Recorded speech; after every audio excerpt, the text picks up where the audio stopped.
ಸುತ್ತಗುಂಡಾರ ಮತ್ತು ಕಲ್ಲಪ್ಪವಾಡಿ ಎಲ್ಲಾ ನೆರೆಹಳ್ಳಿ ಬಂದಂತ ಎಲ್ಲ ಸದ್ಭಕ್ತರಿಗೆ ಮತ್ತು ಅಕ್ಕ ತಂಗಿಯರಿ ತಾಯಂದರಿಗೆ ಎಲ್ಲರಿಗೆ ತೋರಿಸುವುದೇನಂದ್ರ ಈಗ ಒಂದು ನಾಲ್ಕು ಹುಡುಗಿಯವ ನಾವ ಊರ ಹೆಸರ ನಾವ ಆ ಹುಡುಗಿ 8 ವರ್ಷದ ಹುಡುಗಿಯವ ಅವು ಪದ್ಯವನ್ನ ಹಾಡ್ತದ ಮತ್ತು ಕಲ್ಲಪ್ಪಾಡಿದ ಒಂದು ಹುಡುಗಿ ಹಾಗೂ ನಾಲ್ಕೊಂದು ಹುಡುಗಿ ಎರಡು ಹುಡುಗಿಯರನ್ನು ಈಗ ಗಾಯನ ಶುರು ಆಗ್ತಾವ.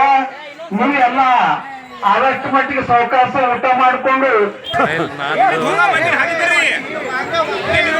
ಬೆಳೆನ ಫಲ ಅತಿ ಉತ್ತಮದಿಂದ ರೀತಿಯಿಂದ ಹಾಡ್ತಾವ. ಇಲ್ಲಿ ನಮ್ಮ ಕಲ್ಲಪ್ಪಾಡಿ ಹುಡುಗಲ್ಲ 4 ಹುಡುಗಿಯರು 8 ವರ್ಷದ್ದು. ಆದ್ರೆ ಈಗ ಕೆಲವೇ ನಿಮಿಷದೊಳಗೆ ಇಲ್ಲಿ